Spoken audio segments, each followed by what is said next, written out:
I trust everything went well. Yes, everything went brilliantly. Great. Yes, there was. Yes, I got the thing, and then there was the, and then the and the and the and then Very good, Mum. Am I to understand you have the artifact? Yes. I got it. I got the artifact. Good. And you did follow the instructions to avoid the curse, Mum. Yes. Yes, the instructions, yes. Very good, Mum. And you weren't followed? No. Marvellous.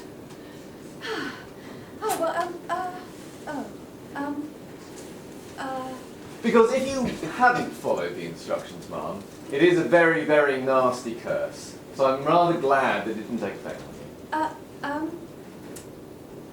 About this curse, Latimer, I mean, just purely, academically speaking, theoretically, for the sake of interest, what would happen if someone forgot to follow the instructions and then accidentally got cursed? Well, Mum, if you were to have forgotten the instructions or followed them incorrectly, then what would happen is that the first sign of the curse is that I would, as far as you were concerned, disappear. You would no longer be able to see or hear me. It would be as if I didn't exist. That's not too bad, it really is. Mom!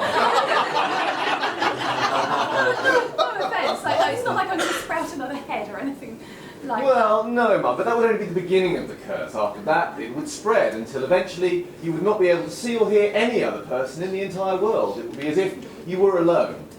Of course, the other people would be able to interact with you, but you wouldn't be able to see or hear them. Oh, that actually sounds quite awful. It has affected a number of other authors, actually. Oh dear. Explains a great deal. Should we just have a nice cup of tea? Very good, Mum. Where is the artifact, exactly? Yes, about that. I think I must have put it somewhere very safe. Very safe. Where safe, exactly, Mum?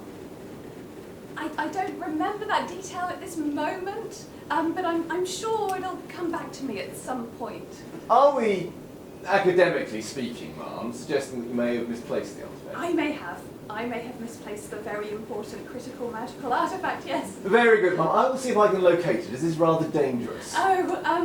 Good. Right, yes, you do that, Latimer. I'm so sorry, everyone. Hello, everybody, and welcome to my secret tea lair. My name is Emma Newman, and I would like to welcome you here for a live edition of Tea and Jeopardy, which will involve polite conversation, abject inquiry, a cheeky bit of cake, and of course a nice cup of tea. So here we are in the beautiful Dublin at the even more beautiful Octocon, and I hope you're having a splendid time. I'm sorry to disturb you, Mum, but your guest has arrived, a Miss Catherine Murphy. Oh, no, Katie Murphy, Latimer. Can I see her? Oh, marvellous. Catherine Murphy, authoress. That's splendid. Would you show her in? Oh. Very good, Mum.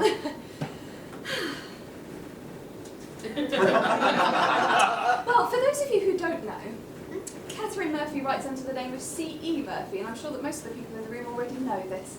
But she's a very accomplished urban fantasy writer. She has over 20 books in print, and this includes the Walker Papers series, and also the Queen's Bastard books, which were published by Del Rey. Miss Catherine Murphy, Mum. Katie Latimer. Hello. How are you? I'm well, it's good to see you. Lovely to see you too. I found this, I think that you dropped it. Oh, thank God. Thank you so much. You are welcome. I'm so pleased. Oh, I'm so pleased to see you. Would you like a nice cup of tea? I would love a cup of tea. And how do you take your tea? With sugar. Marvellous. So, I'll pour. And there's no sugar. I'm so sorry. Here's the sugar, Mum. I'll do without the sugar. There you are. What did you do with that? Oh! Apparently we're both blind as bats. You know, it must have been behind the teapot the whole time. I'm so sorry. But that's just nerves. That is. I get a bit nervous in front of people. You take milk as well. I do. I might beg as your well have pardon. milk. Yes. Well, why not? I'm So. perfectly capable of pouring my own milk. It's Oh, fine. that's fine. I do like to do that for my guests if I can. But you're very independently minded, which I do am. like in a It's lady. true. It's true. So in my invitation, I asked you to bring a curio today. What have you decided to bring with you? I have brought my necklace. Ooh. This is it's Bear Claw's necklace from ElfQuest, and this will either mean something to you or not. But it's something that I've had since I was something that I've loved since I was a child. So this is my Bear Claw's necklace. It's very beautiful. Thank you. So I would like to ask you a question, if I may. You may. After I've offered you cake, my goodness. See, this is what nerves and anxiety does to a person. It destroys manners, plays havoc with stomach, and makes me forget cake. So would you like some cake? I would love some cake, but it's okay. You know, I'm a brash American. We don't have good manners. So Oh it's no, all I right. would never say that. I would never say that to any Americans.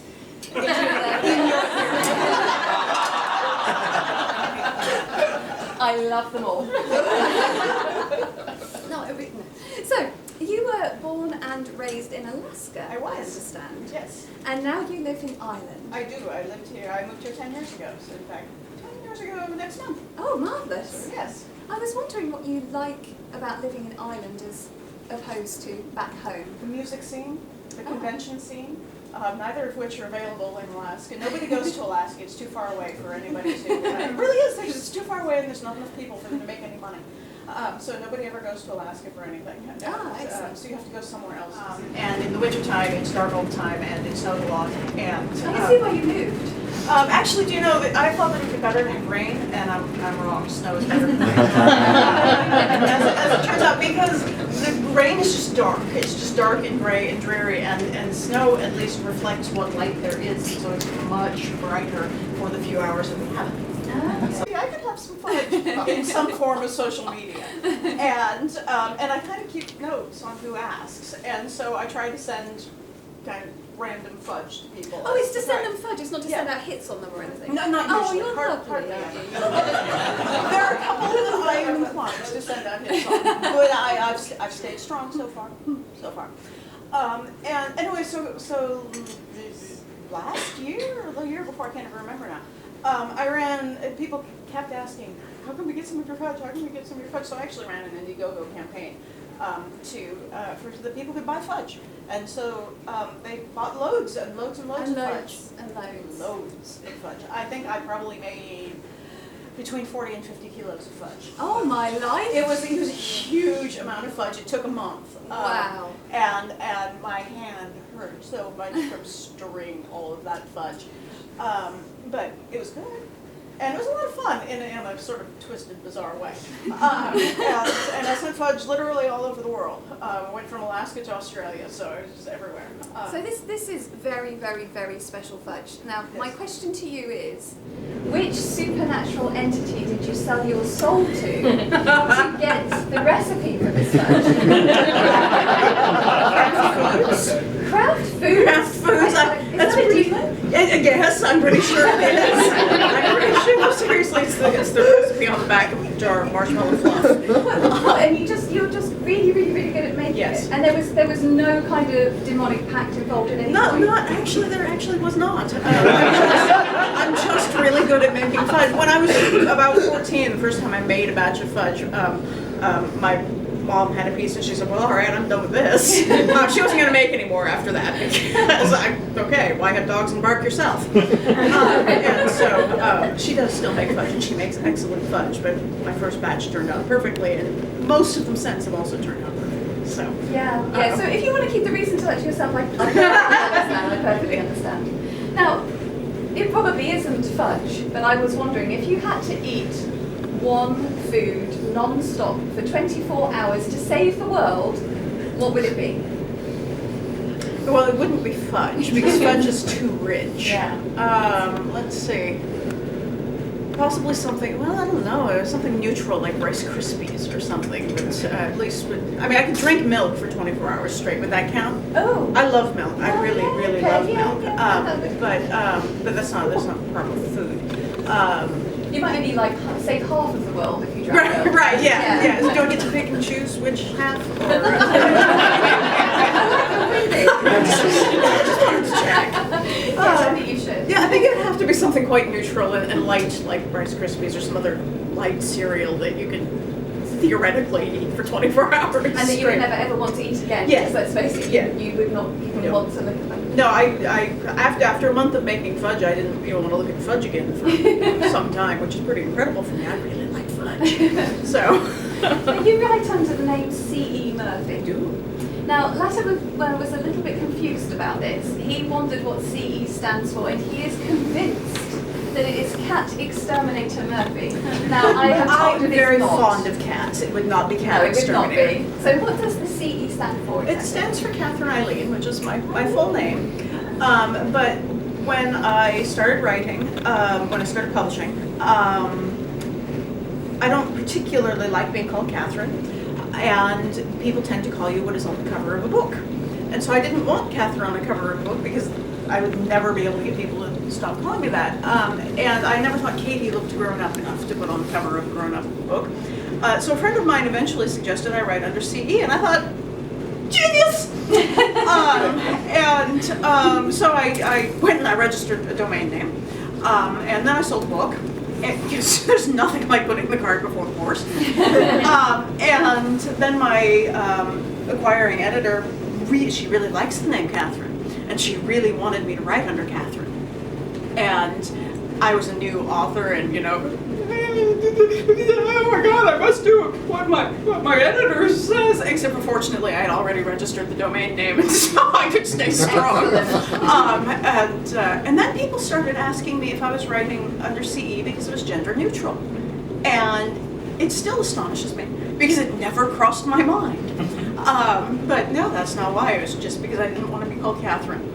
But do you see a benefit with it being gender neutral that you can perceive, or is it? The thing is that in urban fantasy, at this point, they sort of assume that if you're writing under initials, you're a woman, because there has been this like a bias against women writing fantasy, which I don't actually necessarily think is true, but that's a different conversation. So people started using initials to disguise their gender, but in urban fantasy there's so many women writing it that it wasn't any kind of weight against you at all. And I know men who started writing under under initials in urban fantasy because they could then be assumed to be a woman. I understand it happens in romance as well. Yes. Yeah. And so we kind of come all the way around on that. But I don't think it's been, and I say at this point, whether it would be an advantage to me outside of urban fantasy, I don't know. I haven't sold anything outside of urban, well, the Queen's Bastard books are not urban fantasy, but I would love to be able to do something epic or something and find out if people who don't know me as an urban fantasy author assumed that CE was a man. That would be a very interesting thought experiment to me. A little difficult to ascertain, but especially since all of my books look like they are probably have female protagonists, which we have coded as being girl books. Oh, God.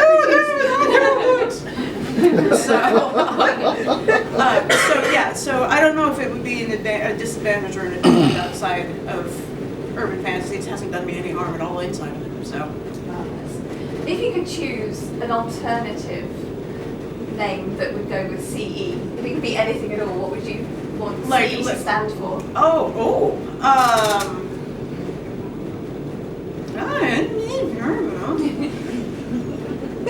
I've never ever thought about that because I like me. The first name that comes to mind is Charles Edward. And apparently I want to be the King of England. That's all that I can interpret from that. Charlotte's good. Charlotte Elizabeth. Candy Echo. There's a little corny there. Yeah, I'm going to want to say that. I recognize where I was going. That's a hard question. Yeah, I try and throw at least one. Yeah, okay. No more, don't worry. I was wondering, seeing as we have so many lovelies in the room, I will take one question from the floor, so you may fight among yourselves. Excellent fighting. Is there anyone who has a question? Hello. I really enjoyed the crossover books that you've written.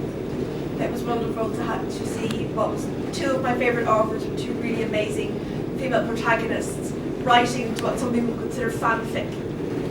How was that for you? I wrote a crossover novella with Faith Hunter, who writes the Skinwalker series.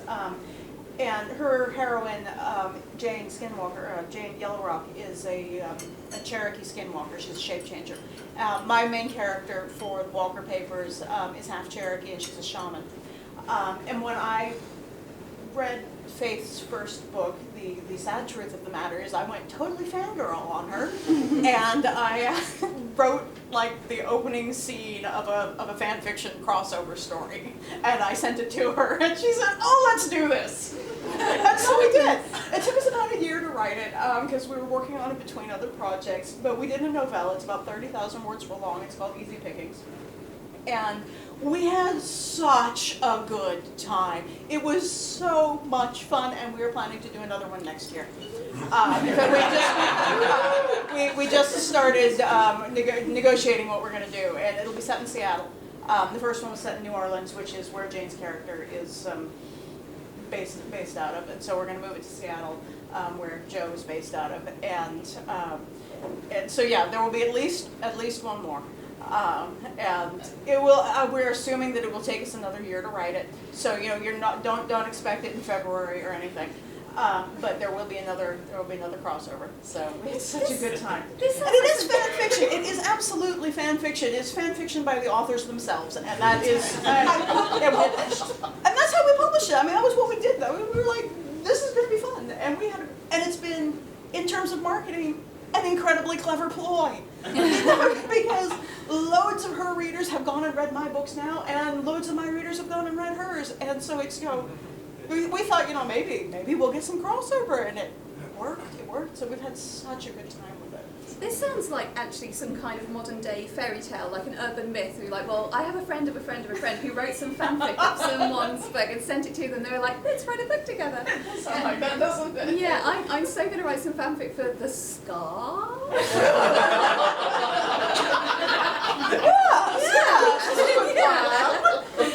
I will write that down for later perusal. I'm not going to my happy place now because we're having tea together. I'm sorry. Honey, if I can bring you to your happy place while we're having tea, that's okay with me. It's like a double happy place. It's like, it feels so meta right now. So you're working on, I understand, a kind of Jane Austen kind of pastiche with magic at the moment? I am. I was on a Pride and Prejudice spree a few years ago. I was reading it and watching the various film versions of it, and I started, because I'm a fantasy novelist, I started to wonder what would happen if the Bennet sisters were not so much beleaguered by too little money as too much magic. And so I wrote a chapter because it amused me, and then people said, would you write more? And so I wrote more, and eventually it turned into a book. It's been so much fun to write, partly because I don't have to think about the plot very much, because I'm following the plot of one of the most successful novels ever written. And so that doesn't take a lot of mental effort on my part. I can manage that one. But one of the things I really love to do as a writer is play with voice.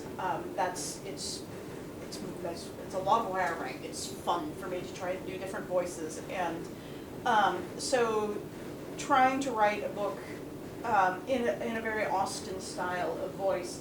It was great fun, and Austen does things that we're not supposed to do anymore as writers. She head hops. She wanders from one point of view to another, in and out, and back and forth.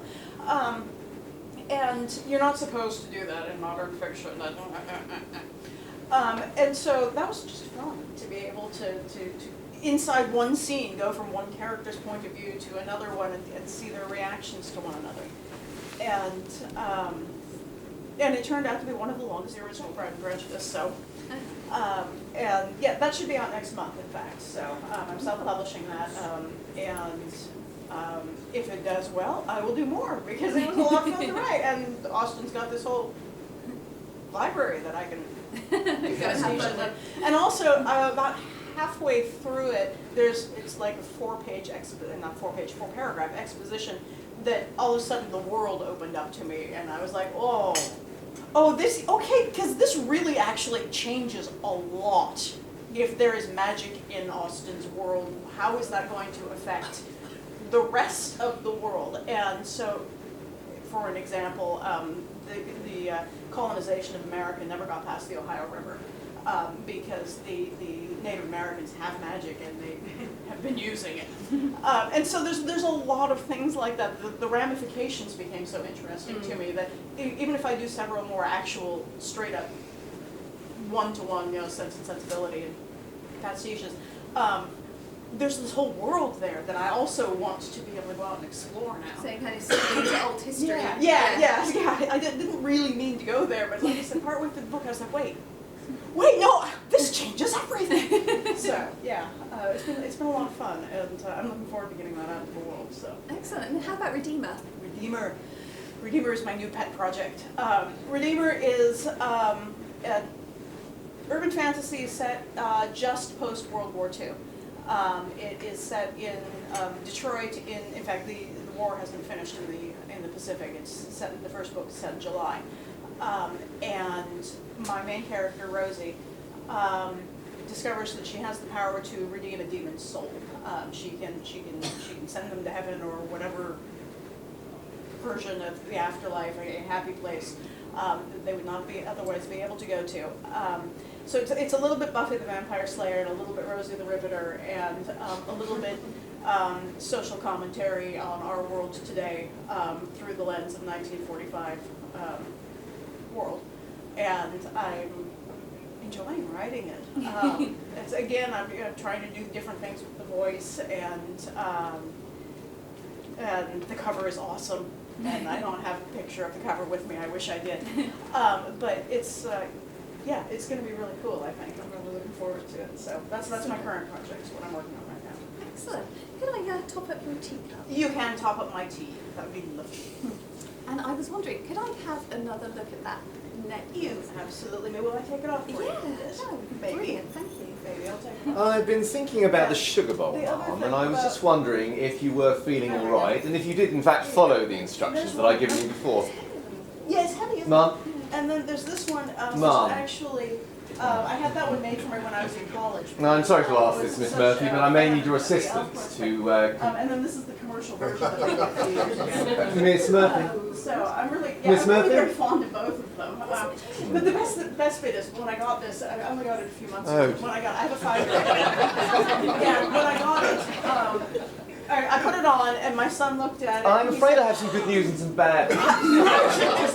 And The good news is that I do know a ritual which will banish the curse and raise spirits. Unfortunately, as both Miss Murphy and your host cannot see or That hear actually me, looks really the good. ritual will not work for It them. really does. And therefore, the only solution that I see is for me to perform the ritual Yeah, I really like it. so that you may see it and copy me, such that they will see you perform the ritual and therefore rescuing them from the curse. Now, I should warn you that when you perform the ritual, which I assume you will help me in, you should be careful not to strike the person sitting next to you. Written and drawn And obviously, in the process of performing the ritual, you may alarm somewhat your host or indeed Miss Murphy, but I think that is a price worth paying in this particular situation. And So, it's been going on for over 30 years now. And it's been. Now, I should say as well, it's most important that you do this in time. So please do copy me as promptly as possible, and please hold the ritual as long as I do. I hope none of you are confused at this point. Shall we begin? They start looking for each other, and it's a. Is this usual?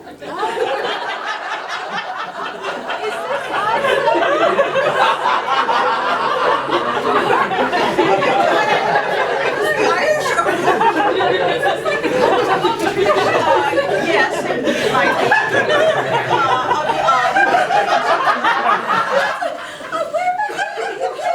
I don't just crept up on us. Well, you just can't explain some people, Mum. It's like a bit like YMCA. YMCA, what then? What? Why? No. Oh dear, no. I think the two of us doing it together will impress. I don't know, but the look on his face, I'm not too sure. No, it's fine. I think keep your YMs to yourself, right? Okay then. Oh. I've been trying to find another butler, but it's very difficult. So, well, let's check the tea. Oh, I'm afraid the teapot is empty. But that leaves me to say thank you. Thank you. For coming and joining me in the tea there today. I've had a marvellous time as well. And so I would like to invite you, gorgeous, shining, beautiful audience, to give a warm, thankful round of applause to my marvellous guest, Katie Murphy. Latimer, would you be good enough to show Katie out, please? Very good. This way. Thank you. Well, that's wonderful. So, well, thank you ever so much for joining us here today. And I have to say, there is just something about doing live tea in Jeopardy that is just so much safer, it seems, than when I travel to other tea lairs. And have you found this letter in here? We're so lucky that when we do live tea and Jeopardies at conventions, nothing terrible happens. It's just wonderful. Indeed, Mum.